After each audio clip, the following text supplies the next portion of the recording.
শীতকালে সবজির ভান্ডার অফুরন্ত, তা দিয়ে আমরা সুস্বাদু নানা পদ করে থাকি। সবজি আবার শরীরের পক্ষে খুবই উপকারী।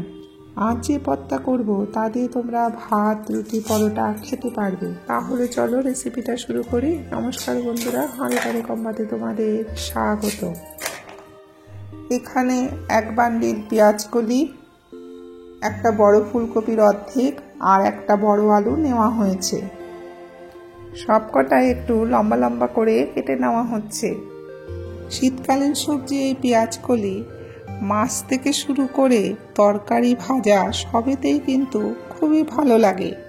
পেঁয়াজ কলিগুলোকে 1 থেকে 1.5 ইঞ্চি লম্বা করে কেটেছে, আর আলুগুলোকেও লম্বা করে কাটা হয়েছে, তোমরা দেখতেই পাচ্ছ। ফুলকপিগুলোকে ছোট ছোট টুকরো করে কাটা হচ্ছে।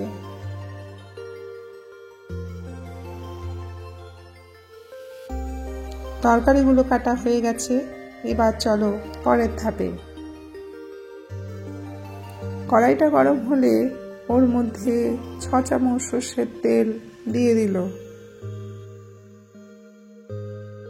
ফোড়নের জন্য দিল 2 শুকনো লঙ্কা আর 1/2 চামচ কালো জিরে।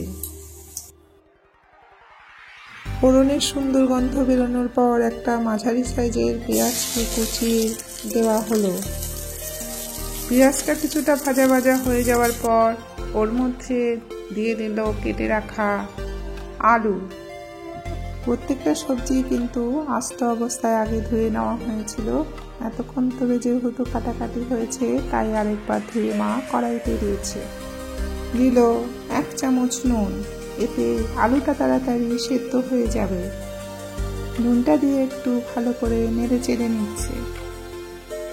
আলুটা একটু সেদ্ধ হওয়ার জন্য ওকে ঢেকে দিল। 5 মিনিট পর আমরা ফেরত এলাম। একটু নেড়ে চেড়ে ওর মধ্যে দিল কেটে রাখা ফুলকপিগুলো। এখানে ফুলকপিগুলো কিন্তু আগে থেকে কোনো ভাপিয়ে রাখা হয়নি, যেহেতু ছোট ছোট টুকরো করে কাটা, তো আবার ভাপালে পরে গলে যাবে, এই কারণে আর ভাপানো হয়নি।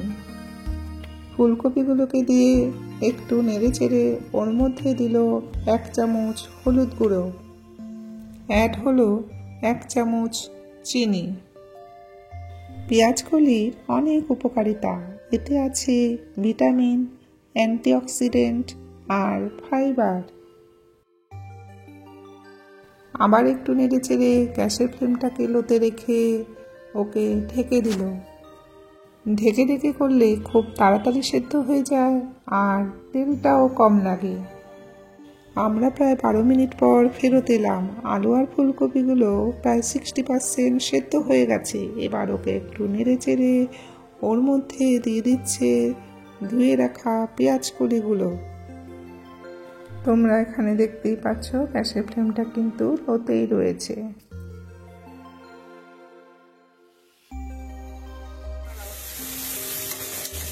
পেঁয়াজ কলিগুলোকে দিয়ে আবার একটু ভালো করে নেড়ে চেড়ে ওকে ঢেকে দেওয়া হলো। আমরা আবার 5 মিনিট পর ফেরত এলাম। গ্যাসের ফ্লেমটাকে লোতে রেখে ঢাকা দিয়ে একটু মজিয়ে রান্না করলে রান্নার স্বাদটা কিন্তু অনেক গুণ বেড়ে যায়। দেখো, এখনো আরো একটু হতে হবে। নেড়ে চেড়ে মা আবার ঢেকে দিল। মাঝে মাঝে ঢাকনাটা সরিয়ে একটু নেড়ে চেড়ে দিতে হয় আর দেখতে হয় কতটা বাকি আছে। আমরা আবার 5 মিনিট পর ফেরত এলাম। দেখো 90% মতন হয়ে গেছে, আর একটু হবে। মা নেড়ে চেড়ে ওকে আবার ঢেকে দিল। গ্যাসের ফ্লেমটা কিন্তু লোতেই রয়েছে। রান্নাটা একদমই হয়ে গেছে। এবার দিল ধনেপাতা কুচি। ধনেপাতা কুচি দিয়ে গ্যাসটাকে অফ করে ঢাকা দিয়ে ওকে স্ট্যান্ডিং টাইম দেওয়া হলো। চলো এবার বেড়ে নিই। পেঁয়াজ কলির এই সবজিটা আমরা সবাই মোটামুটি খেয়ে থাকি। আমরা কিভাবে করি আর সেটাই দেখালাম। ভাত, রুটি, পরোটা সবার সঙ্গেই এটা দারুণ লাগে। তাহলে দেখে নিলে রেসিপিটা কেমন লাগলো কমেন্টে জানিও, আর মনে করে একটা লাইক করে দিও। তোমরা সবাই ভালো থেকো, সুস্থ থেকো। আবার আসছি নতুন এক ভিডিওর সাথে।